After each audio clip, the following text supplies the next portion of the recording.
그래서 그리스도인의 생존 가방 리스트 첫 번째가 첫 번째는 뭐 제목 읽습니다. 시작. 너희는 마음에 근심하지 말라.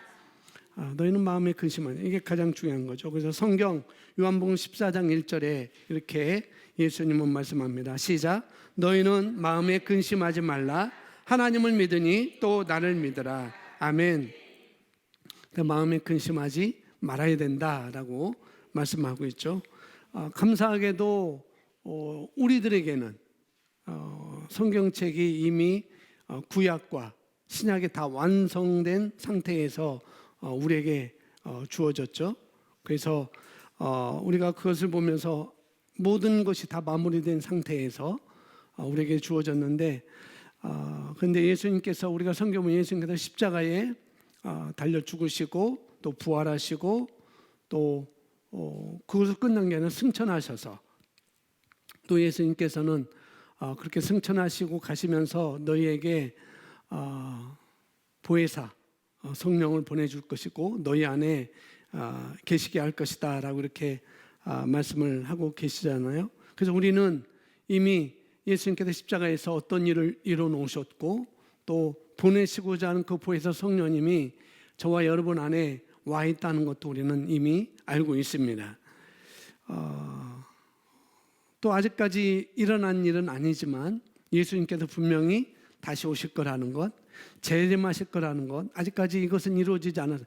말씀을 하셨는데 아직까지 이 끝까지는 이루어지지 않았죠. 그걸 또 우리가 알고 있습니다. 그것은 성경에서 예언을 하고 있는 것이고요. 그래서 우리는 이 모든 것을 다 알고 있죠. 십자가 예수님이 어떻게 오셨고, 그 다음에 어떻게 죽으셨고, 무엇 때문에 죽으셨고, 그 다음에 죽으실 뿐만 아니라 죽음으로 끝난 것이 아니라 생명을 가지고 다시 부활하신 것, 그 다음에 승천하신 것, 그리고 다시 오실 것이라는 것을 우리가 이미 다 알고 있는데, 아직 조금 전에 말씀드린 아직까지 이루어지지 않은 거라고 한다면은 예수님의 재림, 다시 오심이 아직까지 이루어지지 않는데, 그 일은 이미 다, 그 외의 일은 이미 다 이루어진 것입니다. 다 이루어졌기 때문에 그런 것은 이제 우리에게는 다 과거라는 거죠. 구약도 과거인 것이고 예수님께서 다 이루어놓은 건 다 과거라는 거죠. 그런데 예수님을 따랐던 요한복음 14장에서 말씀하고 있는 너희는 마음에 근심하지 말고 하나님을 믿으니 또 나를 믿으라 라고 예수님께서 말씀하셨을 때 그 당시에 12명의 제자들, 우리가 생각해 보면은 아마 12명의 제자들이 어떻게 이 말씀을 받았는지, 우리는 또 예수님의 12제자가 어떻게 예수님을 따랐는지 우리가 알고 있잖아요. 성경을 통해서 그들이 있는 것을 버려두고 희생하면서 헌신하면서 예수님을 따랐는지 우리는 성경을 통해서 우리가 알고 있습니다. 그런데 이 제자들이 3년 반 동안 예수님을 따라다니죠. 제자로서 예수님을 따랐던 그 예수님인데, 이제 예수님께서 이제 하루만 지나면 예수님께서 아주 처참하게 채찍에 맞으시고 매를 맞으시고 조롱을 당하시고 십자가를 지시고 올라가셔서 십자가 지시는 그 잔인한, 그 당시에 가장 잔인한 사형 방법인 십자가의 처형을 이들이 직접 보게 되죠. 12제자들이. 그런데 직접 본 제자도 그 당시에 있었고 또 지레 겁먹어서 두려워서 도망간 제자들도 있었고 그런 상황입니다. 근데 이들이 얼마나 두려움에 잡혔는지 우리가 많은 그리스도에 대한 영화를 보면서 그런 것을 보면서 우리가 볼 수 있습니다. 이들이 얼마나 두려움과 무서움에 사로잡혔는지 이들에게는 굉장히 위기였죠. 다 버리고 희생하고 예수님을 3년 동안 따라다녔는데 예수님께서 이제 죽으신다고 하니, 그리고 출처도 알 수 없는 성령님이라는 분이 이제는 너희 안에 온다고 이렇게 말씀하니 그건 더 믿을 수 없는 것이고 더 어려운 상황이고 그런 상황이 지금 제자들에게 있는 상황인 거죠. 예수님이 지금 떠나가는 거예요. 3년 동안 아주 열심히 따라다녔는데 제자로서 함께 배고파했고 함께 죽을 고비도 당했었고, 예수님은 뭐 그런 거 없었지만은 그렇게 따랐던 제자들이 이제 청청병력 같은 소리가 들려지는 거죠. 내가 이제 하나님께로 갈 거야. 내가 가는 길 너희가 알 거야라고 이렇게 또 말하면서 그런 얘기를 하는 제자들. 얼마나 이 제자들에게 얼마나 큰 이게 어려움이었지 않는가. 위기였을 거예요, 분명히. 지금 우리가 당면하고 있는 뭐 보이면은 잡아 때릴 수도 있고, 뭐 빗자루로 썰어서 뭐 대부도 거의 시화호에 집어 던질 수도 있는데, 이건 보이지도 않고 아무것도 보이지 않는 그런 위기 상황. 아마 지금보다도 이 우리가 당하고 있는 이런 위기에 두려움과 염려, 그런 것보다도 이 3년 동안 따랐던 이 제자들이 지금 예수님께서 십자가에 지시기 하루 전날 밤에 제자들 모아놓고 한 말이거든요. 너희는 마음에 근심하지 말라고 이렇게 말합니다. 이런 놀라운 말씀 아시죠? 아마 여러분의 감정이입을 그 당시 제자들하고 한번 생각을 해보면은 정말 어떻게 할지 모를 거예요. 우리 앞길은 어떤 것인지, 내 길은 이제 어떻게 해야 되는지, 그런 말씀을 하고 있는 것이죠. 근데 이 말씀을 영어로 보면은 우리 마음이 트러블 되게 하지 말라라는, 그냥 진역하면은 그럽니다. 너희 마음이 트러블이 되게 하지 말라라고 말하는 거죠. 근심하지 말라라는 그런 말인데, 그런 말보다도 우리가 이해할 수 있는 말은 패닉하지 말아라, 그런 말이에요. 패닉하지 말아라. 그래서 여기 영어로 써놨는데 don't panic이라고 써놨습니다. don't panic.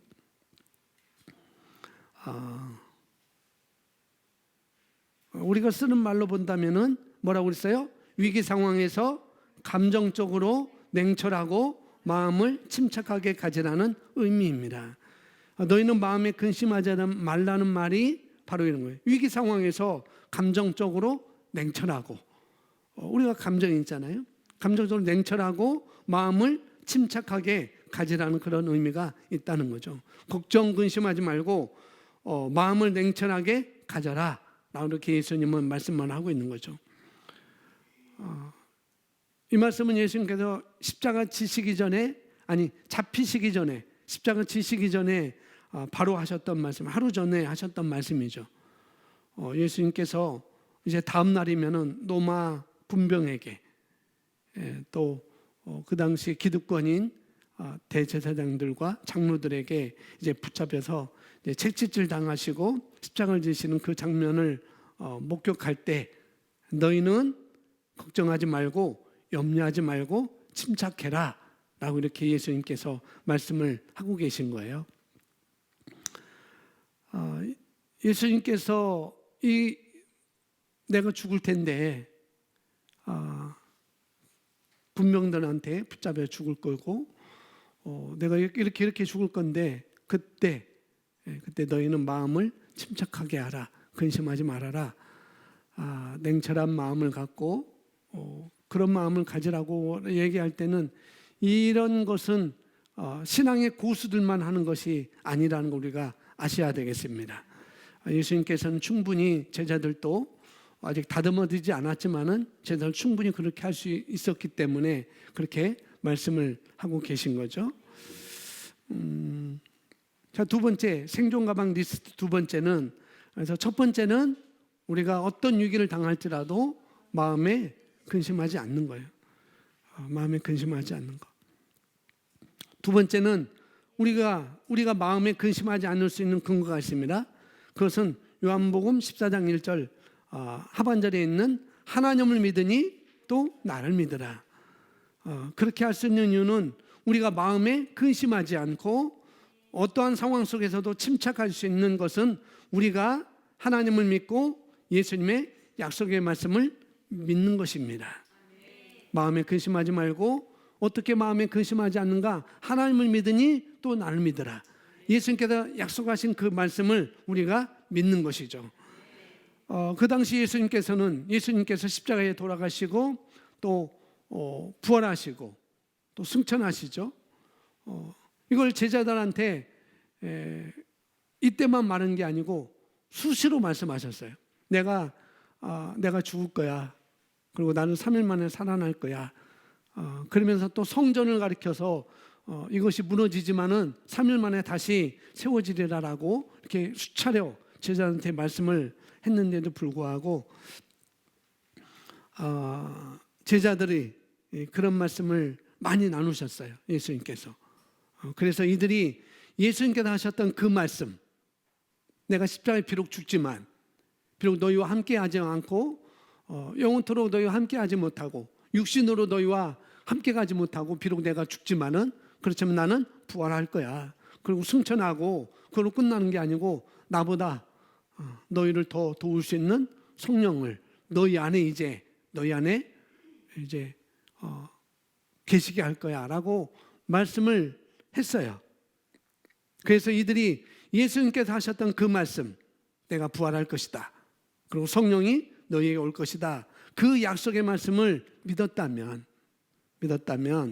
이들이 그런 자기들의 인생의 가장 큰 사건 앞에서도 마음에 근심하지 않을 수 있었다는 것이죠. 역시 우리도 마찬가지예요. 그리스도인으로서 우리가 하나님을 믿으니 우리는 새로운 피조물로서 이제 하나님의 자녀가 되었고 예수님께 이미 우리를 통해서 다 이뤄놓으신 그 약속의 말씀들이 우리에게 다 있습니다. 다 얘기를 해주셨어요. 근데 그 이뤄놓으신 십자가에서 이뤄놓으신 그 일, 부활하심을 통해서 우리가 새 생명을 얻게 된 그 일, 그 말씀들을 믿어라라고 말씀을 하고 있는 것이죠. 그 말씀을 믿으면 우리도 여전히 우리 상황 가운데 개인적으로나 국가적으로나 여러 면으로나 우리가 위기가 있고 어려움이 있지만은 거기서 우리가 염려 근심하지 않고 살 수가 있다라고 말씀을 우리에게 해주고 있는 것이죠. 그것이 두 번째 생존 가방의 리스트가 되겠습니다. 세 번째는 읽어보겠습니다. 시작.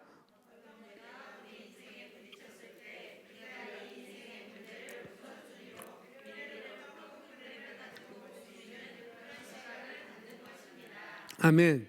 세 번째는 미래로부터 바라보는 거예요. 큰 그림을 가지고. 그래서 성경은 말합니다. 요한복음 14장 2절, 내 아버지 집에 거할 곳이 많도다. 그렇지 않으면 너희에게 일렀으리라. 내가 너희를 위하여 거처를 예비하러 가노니. 3절, 가서 너희를 위하여 거처를 예비하면 내가 다시 와서 너희를 내게로 영접하여 나 있는 곳에 너희도 있게 하리라. 아멘. 이 말씀은 거듭난 그리스도인들에게 어떤 위기에 봉착했을 때 내 개인의 삶의 위기가 아니라 또 이 나라의 위기가 봉착하더라도 큰 그림을 보라는 거예요. 내 개인적인 위기가 어려움이 있을 때 거기에 집중하지 말고 거기에 주목하지 말고 큰 그림을 보라는 것. 우리가 주일날 말씀 보았듯이 고린도후서 4장에 있는 말씀, 우리가 잠시 받는 환난은 아주 가벼운 거고 우리가 나중에 받을 것은 아주 무거운 거, 영광스러운 것이기 때문에 그걸 바라보라는 거죠. 똑같은 것입니다. 미래로부터 우리가 볼 수 있다면 우리가 이대로 끝나지 않고 예수님께서 십자가에 못 박혀 죽으시지만은 미래로부터 보는 것은 그분이 끝나는 것으로 죽음으로 끝나는 것이 아니라 다시 살아난다는 것. 그 미래를 바라본다면 3일 뒤에 분명히 예수님은 부활할 것이고 또 승천하셔서 우리에게 성령을 보내주실 뿐만 아니라 이제는 다시 오셔서 우리를 이제는 하나님 품으로 내 아버지 집에 거할 곳이 많도다. 그렇지 않으면 너희에게 일렀으되 내가 너희를 위하여 거처를 예비하러 간다. 그러면서 가서 너희를 위하여 거처를 예비하면 내가 다시 와서 너희를 내게로 영접하여 다시 오셔서 우리 그리스도인들을 하나님의 자녀는 우리를 하나님 품으로 우리를 데리고 가실 거라는 미래로부터 이 땅을 바라볼 때 우리가 어떤 위기가 있다라도 우리는 승리할 수밖에 없다는 것을 말씀을 해주고 있습니다. 내 인생에 어떤 위기가 닥칠지라도 결코 나는 이대로 끝나지 않고 하나님 품으로 가게 된다는 것, 우리를 예비한 곳으로 우리는 가게 된다는 것, 그러니까 미래로부터 보는 큰 그림을 가지고 우리가 살 때는 우리가 근심할 수도 없고 거기에서 실망할 수도 없는 거라는 거죠. 만약에 질병을 우리가 질병에 걸렸을 때 그 질병이 내 몸에서 풀리지 않더라도 끝까지 예수님께서 분명히 말씀하셨으니 아직까지 그 질병이 나를 붙들고 있지만은, 내 몸에 머물고 있고 나를 붙들고 있지만은 그렇지만은 내가 치유를 믿고 내가 끝까지 가야 되겠다.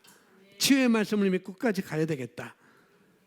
그렇게 끝까지 예수님께서 이루신 그 말씀, 그 말씀을 믿는다면 우리가 전혀 무서워하거나 또 두려워하거나 냉정을 잃거나 그럴 필요가 전혀 없다고 우리에게 말씀을 하고 있는 것입니다. 그래서 어떤 위기가 있을 때 그것만 바라보지 말고 큰 그림으로 미래를 바라보라는 거죠. 그 다음 우리 크리스찬의 서바이벌 키트 어떤 것들이냐면 네 번째입니다. 하나님과의 친밀한 관계를 유지하는 것입니다. 이것으로 우리가 어려운 위기를 잘 극복할 수 있습니다. 아름다운 사실은 우리가 예수님을 찾을 필요가 없다는 것입니다. 이 말을 또 잘 이해해야 됩니다. 예수님을 찾을 필요가 없다는 것. 어떤 말인지 아시죠? 그분은 성령을 통해서 우리 안에 거하시고 계십니다. 예수님께서는 성찬하시기 전에 이렇게 말씀하셨습니다. 함께 있습니다. 내가 너희를 그와 같이 버려두지 아니하고 너희에게 오리라. 그분은 앞서 16절 17절에서 말씀하셨습니다. 시작. 내가 아버지께 구하겠으니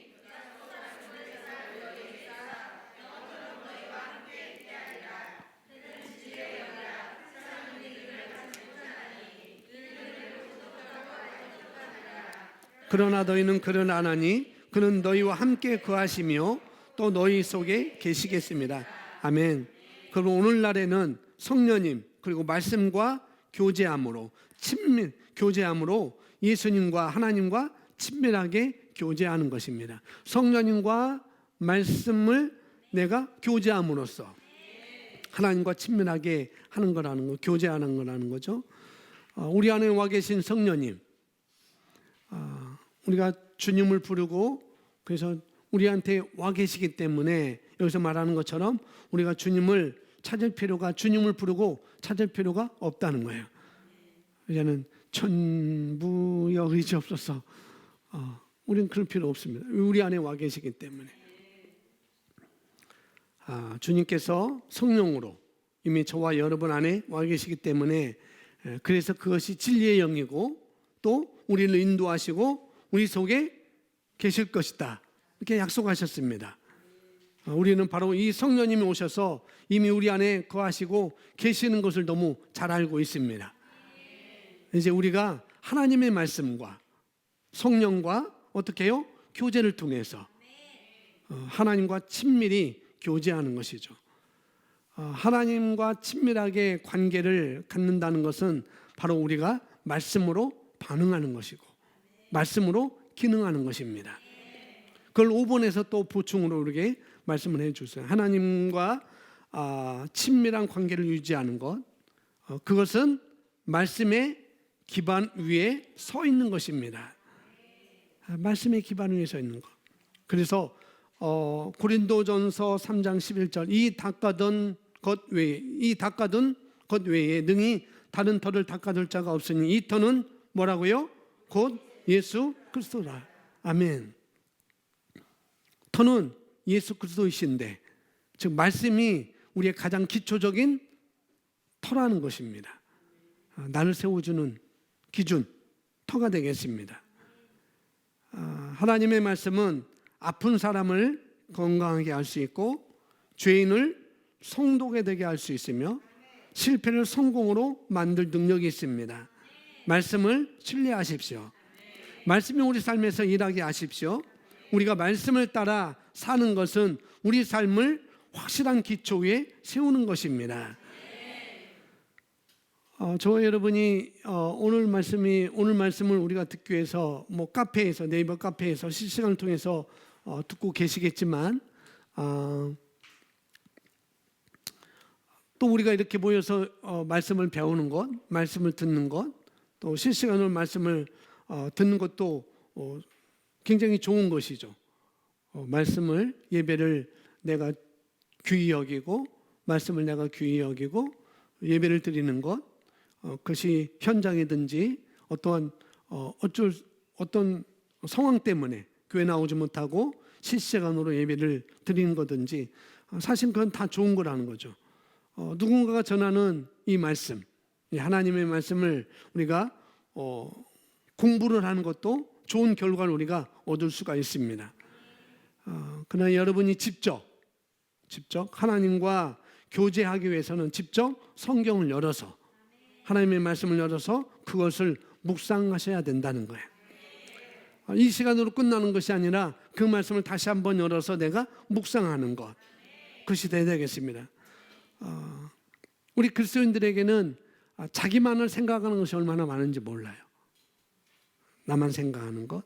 그래서 그 생각을 가지고 성경을 판단하고, 그 생각을 가지고 또 자기 신앙을 판단하고, 나라의 문제들을 판단하고, 또 남의 문제를 판단하고, 자기 생각의 기준으로 또 사람들이 그런 기준을 갖고 있는 사람들이 많이 있죠. 나도 판단하고, 내 신앙도 판단하고, 나라도 판단하고, 남도 판단하고, 그런 것이 굉장히 많이 있습니다. 그래서 내 생각에는 이런 말을 많이 하는데, 사실 제 생각도 그렇게 중요하지 않아요. 또 여러분의 생각도 그렇게 중요하지 않습니다. 단지 중요하다고 하면은 오직 하나님의 생각. 그게 뭐냐면 하나님의 말씀만 중요하고, 그것과는 동의하는 나의 생각이 중요한 것이죠. 하나님의 말씀이 중요한 거야. 그리고 그 말씀에 내가 동의하는 그 생각이 중요한 것이지, 그냥 내 생각은 중요하지 않습니다. 그래서 하나님과 친밀함을 가질 때 반드시 뭘 통해? 말씀을 통해 친밀함을 가져야 된다는 거예요. 다른 것은 아니라는 거죠. 6번 보겠습니다. 성령님의 사역에 민감하는 것입니다. 우리가 그리스도의 위기 대처법은 6번째로 성령님의 사역에 민감하는 것입니다.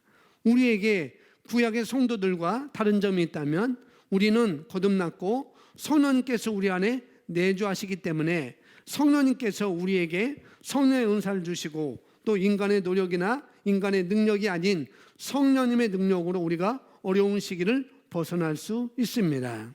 아멘. 여기에는 여러 가지가 있을 수가 있겠죠. 하나님, 우리가 이 위기를, 내 개인적인 위기를, 또 이런 나라적인 위기를 우리가 어떻게 이겨낼 수 있을까요? 라고 우리가 기도할 수 있을 거예요.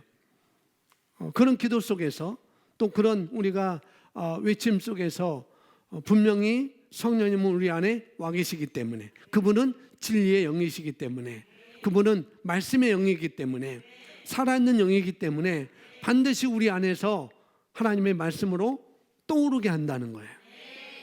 이런 위기에 내가 어떻게 기도를 해야 되는지, 어떤 기도를 해야 되는지, 또 내가 어떤 생각을 갖고 가야 되는지 분명히 저와 여러분 안에 계신 성령님께서 말씀해 주실 거라는 거죠.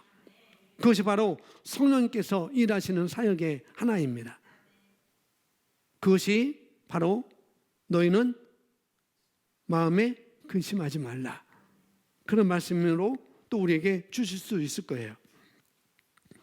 그 말씀으로, 그런 내게 주시는 말씀으로 우리가 그런 위기를 이길 수가 있다는 것이죠. 또 고린도전서 14장에서 말씀하고 있는 14년 방언을 말하고 있잖아요. 방언. 그래서 방언은 우리 영이 아는 기도이기 때문에, 내 영이 아는 기도이기 때문에 우리가 우리 생각과 우리 마음에 엄청난 혼란과 어려움이 있을 때, 그런 것 때문에 마음에 근심이 있을 때 여기서 우리가 혼적으로 우리가 그런 상황을 접근하는 것이 아니라 영은 나기 때문에 영을 우리가 활성화시키는 것, 이 상황을 접근할 수 있기 때문에 영이 그 상황을 접근할 수가 있는 것이죠. 그렇기 때문에 성령님의 사역은 굉장히 중요한 일이라는 거죠.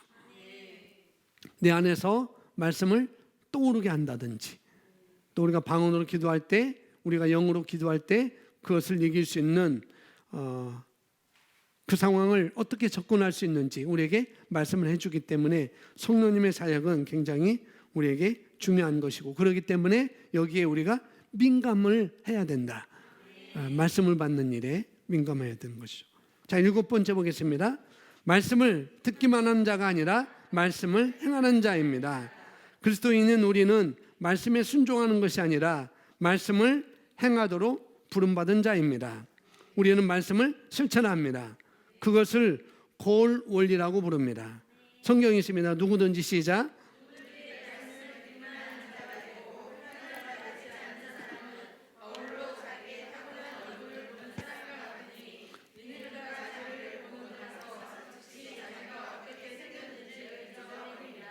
아멘.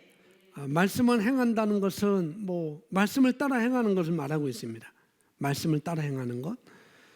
그러려면은 내가 말씀을 행하려면은, 내가 말씀을 따라 행하려면은 그 말씀을 내가 인식해야 되겠죠. 그 말씀을 인식해야 되고, 그 말씀을 내가 믿어서 인식한다는 것은 그 말씀을 내가 믿어서 내 입으로 고백하는 것입니다. 그러면 내가 행할 수 있게 되는 것이죠. 인식하고 또 그것을 믿고 그것을 내가 입으로 고백할 때, 그럴 때 우리는 행할 수가 있는 것입니다. 그래서 저와 여러분이 해야 할 일은 주님께서 하신 말씀에 먼저 우리가 동의하는 것입니다. 그 말씀에 동의하는 것. 그래서 그 말씀에 동의해서 내가 말하는 거예요. 주님 말씀에 동의하여서 내 삶의 사실,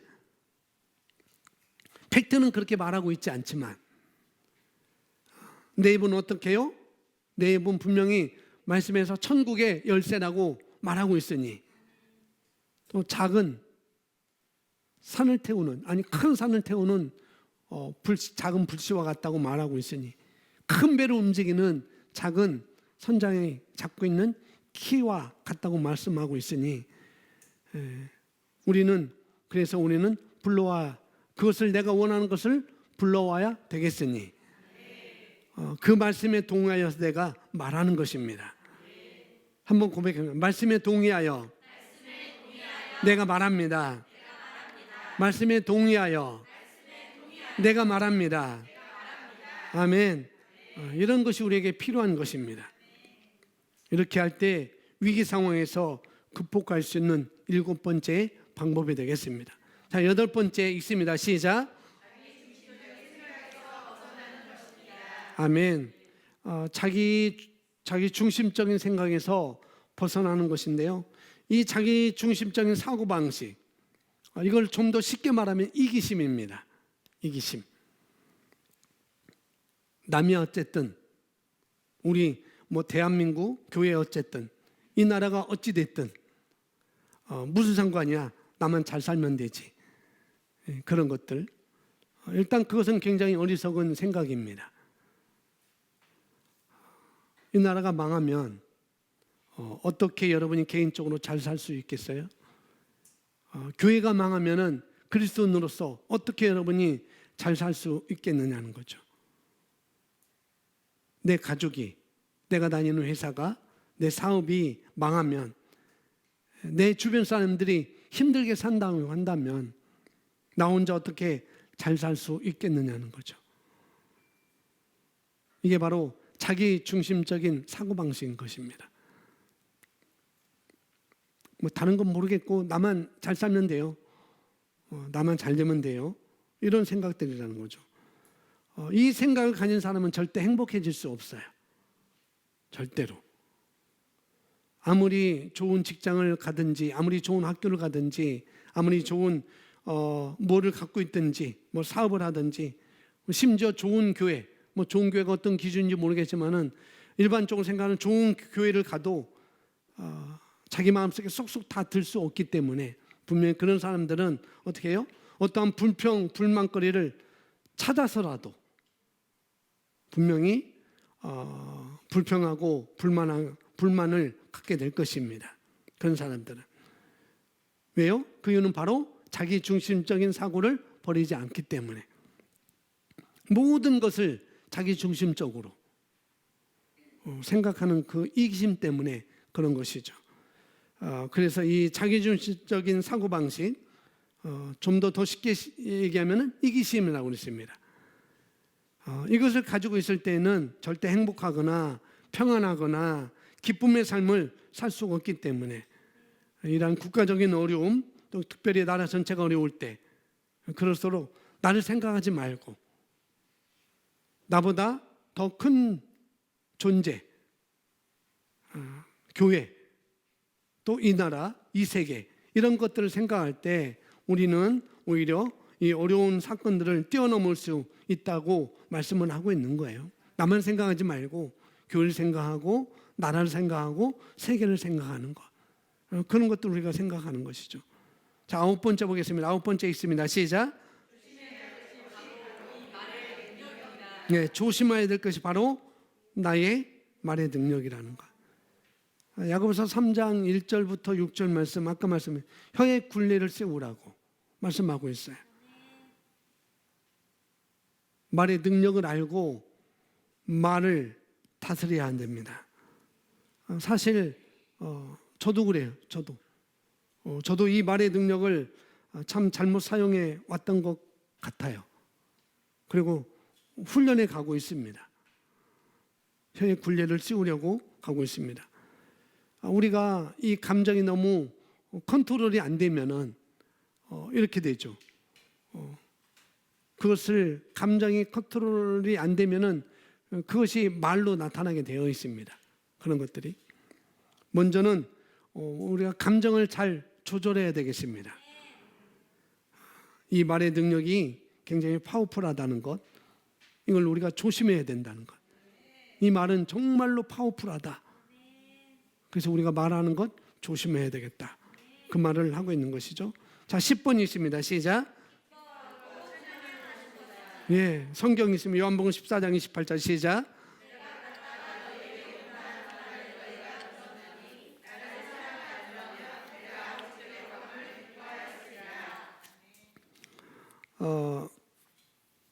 내가 갔다가 너에게 온다는 말이 똑같은 말이죠. 요한복음 14장이니까 예수님께서 십자가에 지시기 전 하루 전날에 하신 말씀이에요. 너희가 들어서나 나를 사랑하였더라면 내가 아버지께로 감을 기뻐하였으리라. 이 기쁨의 능력, 파워 오브 조이라고 이렇게 성경은 나와 있는데 아마 개인적인 어려움도 있는 분들도 있을 거예요. 여러 가지로. 이 나라도 그렇고 충격적인 일들을 우리가 경험하고 있는데 이런 가운데 남의 재앙을 우리가 기뻐하라는 소리가 아니라는 거죠. 이 말은 남의 재앙을, 남이 안 되는 것 우리가 기뻐하라는 것이 아니라 남이 어려움을 당했을 때 기뻐하라 이런 건 절대 아니라고 했습니다. 우리가 어려움을 당했을 때 예수님께서 뭐라고 하셨는지 요한복음 14장 28절 예수님께서 십자가 지시기 전날 이렇게 말씀합니다. 내가 갔다가 너에게 온다는 말을 너희가 들었나니 나를 뭐하였다면? 사랑했더라면 내가 아버지께로 감을 기뻐하리라. 예수님께서 분명히 수차례 몇 번 말씀하셨잖아요. 뭐라고요? 십자가에 돌아가신다는 말씀을 하셨어요. 내가 십자가에 죽을지라도 나는 살아날 거야. 그런 부활을 약속하셨는데 그걸 믿었다면, 부활을 믿었다면 너희들은 걱정하지 않았을 거야 라는 그런 의미가 이 말씀인 거예요. 나를 사랑하였더라면 그건 뭐냐면은 너희가 나는 죽지만 나는 3일 후에 살아날 거야 이 말을 너희가 믿었더라면 너는 근심하지 않을 거지. 그 말을 하고 있는 것이죠. 걱정하지 않았을 거야. 그리고 또한 골로새 2장 7절 보시면 믿음에 굳게 서서 감사함을 넘치게 하라. 기쁨을 우리가 가져야 되는 것이고, 또 하나는 감사함을 넘치게 하라고 말씀합니다. 정말 우리가 그것을 믿는다면, 정말 말씀을 믿는다면, 예수 그리스도가서 우리 예수님께서 그리스도께서 우리에게 하신 일을 정말 내가 믿는다면 뭐 할 거예요? 감사할 거라는 거죠. 위기가 있어도, 어려움이 있어도 내가 이렇게 감사한다면 감정까지 따라온다는 거예요. 내가 감사하면. 희한하죠? 감사하면, 기뻐하면 나의 감정까지 따라온다는 것.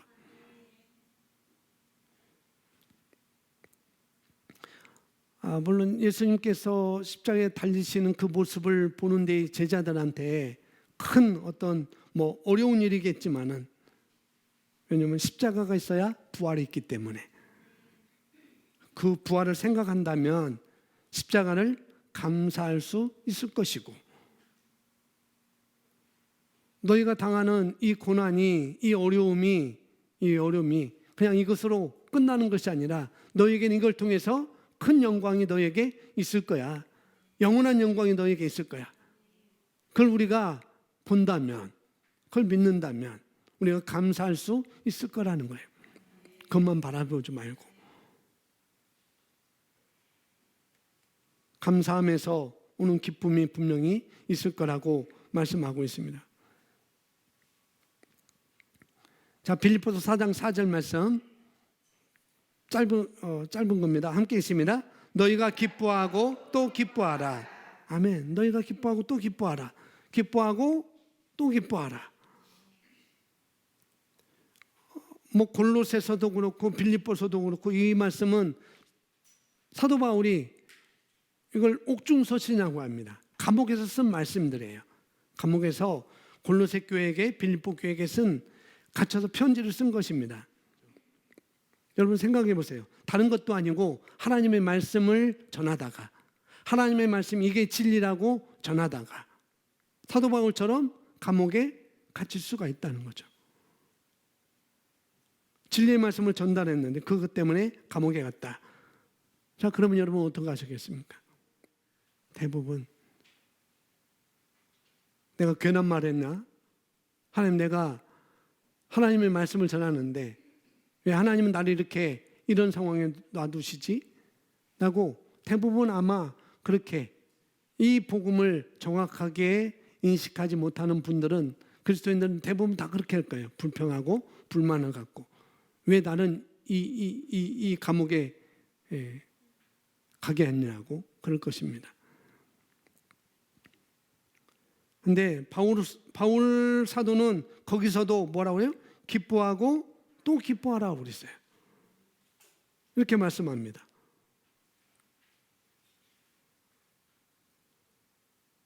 오히려 감옥 밖에 있는 자들한테 말하고 있는 거예요. 기뻐하고 기뻐하라. 당신이 지금 감옥에 갔는데 뭐라고요? 우리 보고 기뻐하라고요? 기뻐하라고요? 그 말 한 거지. 그 말 그냥 한 게 아니라는 거죠. 기뻐해라. 나는 괜찮아. 빌립보 교회 교인들아, 기뻐해. 나는 괜찮아. 골로새 교인들아, 감사해. 나는 괜찮아.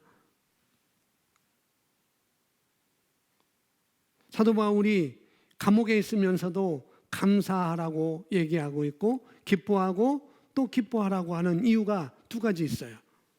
두 가지. 여러분 문제 가운데 빠져 있을 때 내가 기뻐하고 하나님을 찬양한다면 이 문제가 아니라 감사할 것이 굉장히 내가 그 문제에서 빠지지 않고 찬양을 하려면은 문제만 관심을 두는 것이 아니라 감사하는 곳에 집중을 해야 그 감사가 나오겠죠. 그죠? 그럼 여기 두 줄 보시면, 마지막 두 줄 보시면 그렇게 나와 있습니다. 함께 있습니다. 시작.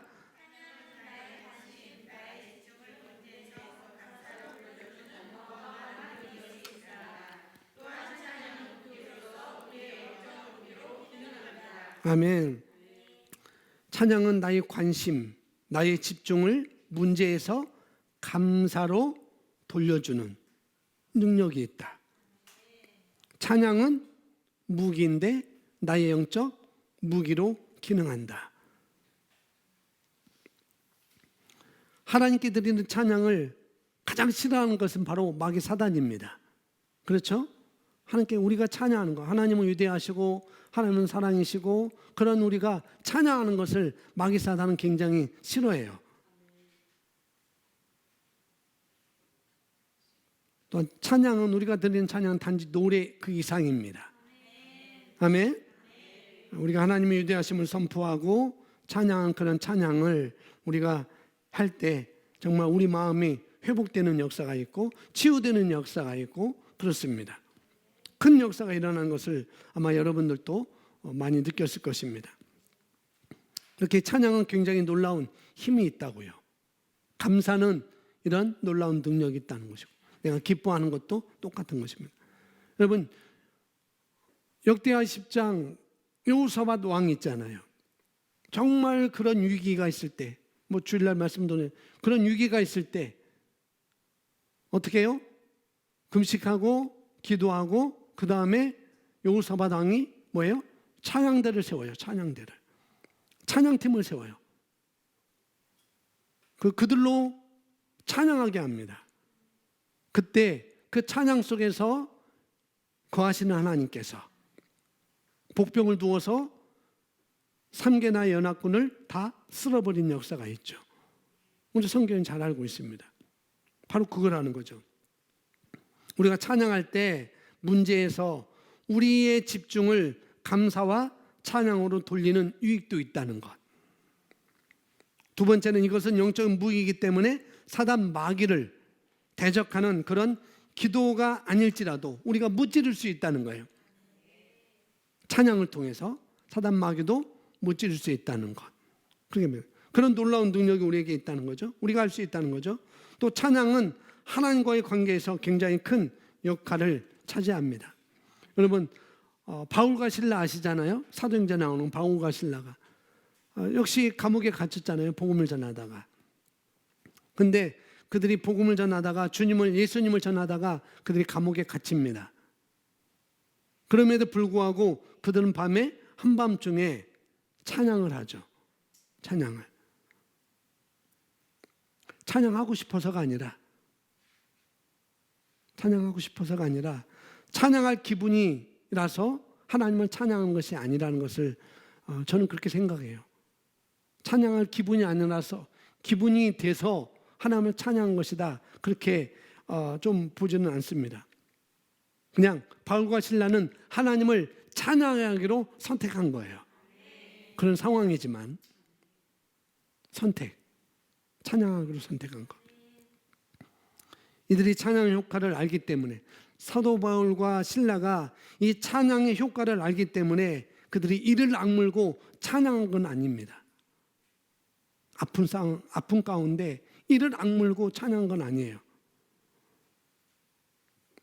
또 바울과 실라는 이 감옥에서 벗어나기 위해서 찬양한 것도 아닙니다. 절대 아니에요. 그래서 우리가 어떤 어려움에서 벗어나기 위해서 뭐 찬양한다든지 그런 것은 우리가 아닌 것 같습니다. 사도 바울은 진심으로 찬양하기로 선택했고 또 하나님을 찬양했고 진심으로 하나님께 감사했던 것이죠. 여기서 우리가 두 줄 읽은 것처럼 찬양의 효과는 나의 집중을 하나님께로 돌리고 또 영적인 무기로서 활용할 수 있다라고 말씀을 드렸어요. 그리고 이 하나님을 기쁘게 하는 하나님의 관계로서 찬양의 기능도 있다고 말씀드렸습니다. 자, 마지막 찬양의 가장 큰 효과는 그 가운데서 하나님께서 기뻐하신다라는 이것입니다. 우리 찬양 속에서 하나님이 기뻐하신다고요. 여러분의 찬양은 하나님을 기쁘시게 합니다. 아멘. 오늘 전한 이 말씀 아주 간단하고 늘 들었던 말씀이지만 여러분들의 마음을 굳건하게 하고 또 우리 하나님께 찬양과 감사하는 그런 가장 수준 높은 기도를 함으로 인해서 이 나라의 어려움이 또 나의 어려움이, 또 내 주변에 있는 사람의 어려움이 아주 조금이라도 덜어지는 그런 경험을 우리가 할 수 있다는 것이죠. 하나님께서는 우리를 통해서, 또 우리 교회를 통해서, 또 우리 나라를 통해서 하고자 하는 그런 일이 더 굳건하기 위해서 우리가 더 단단하게 준비를 해야 되겠습니다. 우리의 감사와 찬양이 그렇게 그런 곳에 쓰여지기를 원하시는 것이죠. 아멘.